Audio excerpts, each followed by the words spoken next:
छौड़े चल ना जमुइया गे गाँवा में करही कते दवैया गे छौड़े चल ना जमुइया गे चल ना जमुइया गे छौड़ी करब उपैया गे छौड़े चल ना जमुइया गे गाँवा में करही कते दवैया गे छौड़े चल ना जमुइया चल ना जमुइया गे गाँवा में करही कते दवैया गे छौड़े चल ना जमुइया। चढ़ली जवानी के यापन देखबही जो सगे मजा लेके बाद में छौड़ी होबो आपस सगे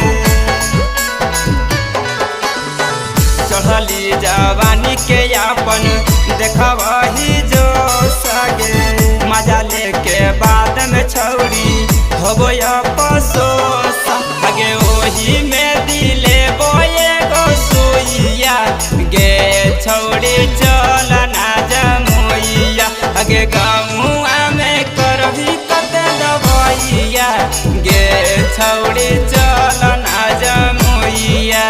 चल ना जमुइया गे गाँवा में करही कते दवैया गे छौड़ी चल ना जमुइया।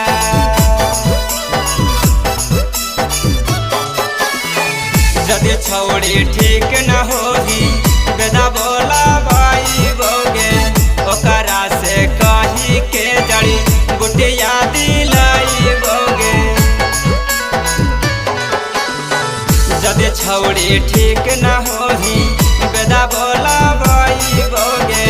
ओकरा से कही के जड़ी गुटिया दिलाई बोगे पर कसबी कुनीति से करतौ पैया गे